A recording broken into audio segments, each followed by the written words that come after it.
My old buddy Anthony and I were getting our costumes on to go trick-or-treating. We were 12, still kids. We started off like any other night, house to house, filling our pillowcases with candy. Then we drifted into the old part of our neighborhood, the part our parents told us not to go. We didn't know our way around there, but we were curious. First house we went to, a nice lady opened the door and gave us full-size Hershey bars. Score. Second house, we never made it to the door. Out of nowhere, a man came screaming and running toward us from behind a church.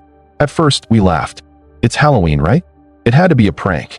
But then he lunged for me, tried to rip my pillowcase full of candy out of my hands.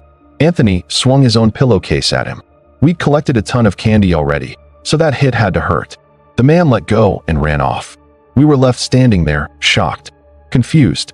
I called my mom, asked her to pick us up. We were far from home and didn't want to be on the streets anymore. She came, we explained everything.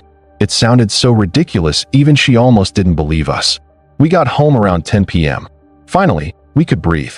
Then came a knock at the front door. My dad figured it was just a late-night trick-or-treater. He opened the door. Standing there was a man in a jumpsuit with a Michael Myers mask. My dad hesitated. The man wasn't a kid, not even a teenager.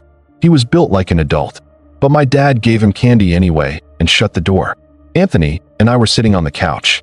The man's masked face was pointed right at us. He just stood there, staring through the doorway. I felt unsettled, waiting for him to leave. Finally, my dad shut the door in his face. We thought that was the end of it. Fast forward to 1 a.m. We were getting ready for bed. Another knock at the door.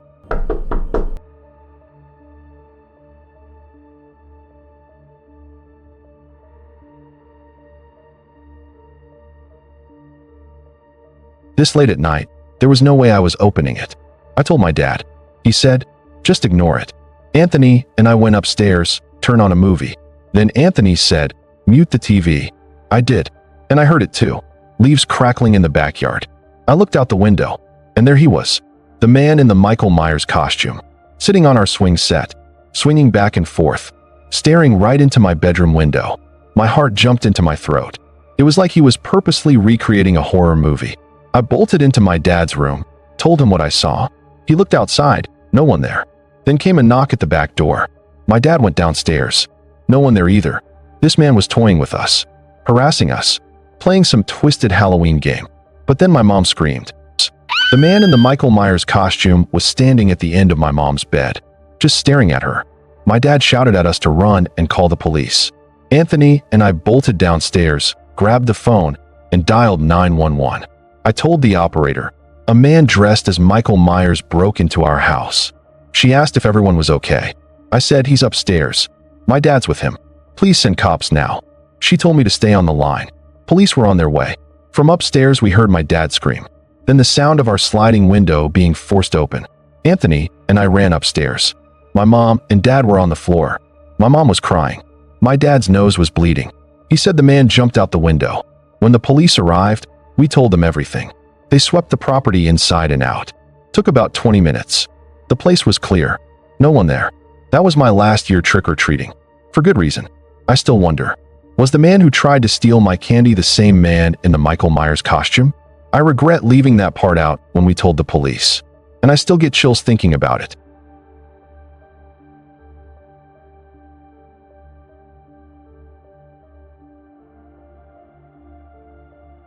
It was late October when I woke up to a text from one of my best friends, Connor.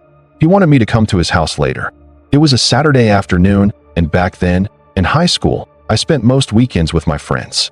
Connor's parents were out of town. He was home alone with his older sister. Let's call her Chantel.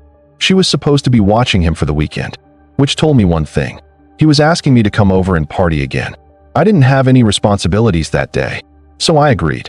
When I arrived, we played Call of Duty on his family room couch for hours. We talked about school, sports, girls, the usual. Eventually, Connor brought up a Halloween party in his neighborhood that a bunch of people from our high school were going to. At first, I wasn't feeling it. I just didn't want to party that night. But after some convincing, I agreed, trying to be a good friend. I asked about costumes. He had 2 security staff shirts we could throw on, bare minimum for a Halloween outfit. We kept playing until around 10:30. Then Connor ran upstairs to tell Chantel we were going. Not that she cared. We put on our shirts and headed out. A quick 5-minute walk took us to a Halloween-decorated house, music blaring from inside. We stepped past the decorations and through the door. The loud music slammed into us. The place was packed, maybe 70 kids, dancing, drinking, talking. Your typical high school party. Within minutes, I'd lost Connor. I was pulled aside by Lou, one of my baseball teammates. He sat me down with some of my other friends in a circle. We talked, laughed about dumb memories, did what people normally do at parties. After a couple of hours, I felt tired, out of it, ready to go home and sleep. I found Connor in the kitchen flirting with a girl. I interrupted to ask if I could head back to his house. He said sure, he'd stay a bit longer, but the girl he was with asked if I could grab some drinks from the basement. I'd already interrupted them, so I agreed. I found the basement door easily and headed down the dimly lit stairs. I stumbled on the last step and hit the fridge. As I opened it, I heard a man's voice behind me, a quiet boo. I jumped, turned, and saw him, a tall man, maybe mid-30s, in a black cloak costume, grinning at me, hands up like he was trying to surprise me. What the hell was that for? I yelled, my voice slurred. He laughed and said he was the party host's cousin. I was too out of it to question why a grown man was standing alone in a dark basement while a party raged upstairs. He awkwardly tried making conversation. I told him I needed to grab drinks and leave. Even drunk, I didn't like his vibe. I tried to get away. Nice meeting you, he called as I walked up the creaking stairs. I left the party shortly after. The street was lit up with Halloween decorations, but it didn't matter. The walk was only 5 minutes. As I walked, I kept thinking about that man in the basement. Something about him was off. The more I thought about it, the worse the feeling got. I reached Connor's house. It was dark. Chantel's car was gone. I was alone. I didn't bother turning on the lights. I just headed straight to the basement to sleep. I lay down on the couch and passed out. 15 minutes later, a crash woke me up. Upstairs. I sat up, listened. Nothing. I thought I'd imagined it. Then I heard creaking. Floorboards above me. Footsteps. Too heavy to be Connor or Chantel. I pulled out my phone and texted Connor. Are you home yet? I stared at the ceiling, listening. Then, the basement door opened. I heard someone walking down the stairs. I peeked around the corner. The stairwell was dimly lit. And there he was, the man from the party, standing at the bottom of the stairs. I held my breath, prayed he wouldn't come closer. A few moments passed. Then he turned and walked back upstairs, quietly, closing the door behind him. I grabbed my phone and dialed 911. I told the dispatcher everything, gave them the address, waited in the basement for help. I tried opening the windows, but they were sealed shut. No escape.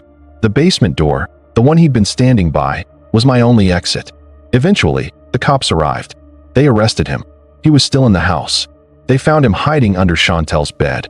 She had just gotten home and was about to get in bed when she heard the police knocking.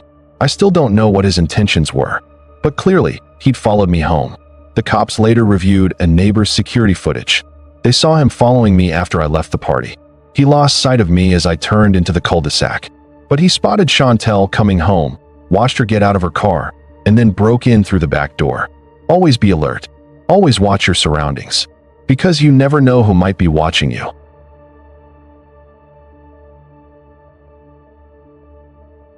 It was 2019. I remember because it was the year I lived on my own for the very first time. I was 22, fresh out of college. I'd taken a temporary job in Asheville, North Carolina, an excuse to finally live independently. My apartment was downtown. I could walk to almost everything I needed, but I had my car for when I wanted to venture out of town. In Asheville, it's surrounded by hiking trails. That was my favorite part. One trail I hadn't been to yet was in DuPont State Forest. So one cloudy Wednesday in October, I decided to go. The drive was just under an hour. The leaves were changing. It was the perfect day for a hike. Since it was a weekday, the trails were quiet. I figured I'd have them to myself. I started the hike. The trail was peaceful. No one else around. After about 4 miles, I reached Triple Falls, a beautiful spot. A little trivia? A scene from the Hunger Games was filmed there. I sat down on a rock, took some photos. And that's when I noticed her. A woman, standing in the trees, watching me. I waved. She didn't wave back. She just turned and slowly walked into the woods. I brushed it off. Probably another hiker. I kept going. The next stop was High Falls. Another gorgeous view. But as I stood there taking pictures, I saw her again. The same woman, standing in the trees, staring. This time I looked down at my phone, pretended not to notice. But when I glanced back up, she was gone. From the distance, I guessed she was maybe mid-50s. Short, grayish blonde hair. That's all I could make out. I felt uneasy, so I walked on. Eventually, I reached a covered bridge, stopped to take more pictures. When I looked back, she was there, at the other end of the bridge, watching me. I hadn't heard anyone walking up. She was just there. I started toward her, calling out, "Excuse me." But before I could say more, she turned and walked away. Quickly, too quickly for someone her age. Something about it felt wrong, but I wasn't about to chase her. So I leaned on the railing for a bit, then decided to turn back. On the way down, I passed a woman walking her dog. I asked if she'd seen anyone matching that description. She said no. I told her about the woman who kept appearing and staring at me. She laughed, said it was strange. We both laughed, but it didn't feel funny to me. I made it back to my car without seeing her again. Later that night, I went on a date. Over pumpkin beers, I told the girl about my weird trail encounter. She laughed, said it was creepy but funny. I went home. That night, everything changed. I'm a heavy sleeper. I almost never wake up in the middle of the night. But something woke me. When my eyes adjusted, I saw her, a figure, at the foot of my bed. The same woman. My insides felt like they collapsed. I screamed so loud my neighbors must have heard. I scrambled back against the headboard, trying to get away. She just turned and walked out of my room. I flicked on the light, heart racing, shouting, "Who's there?" Nothing. I grabbed the knife in my nightstand, checked every room, every closet, every corner. No one. I called my dad, panicked, told him everything. He said it was a hallucination, that I'd woken up half asleep and imagined it, that my brain conjured the woman I'd seen earlier on the trail. Maybe he was right, but I knew what I saw.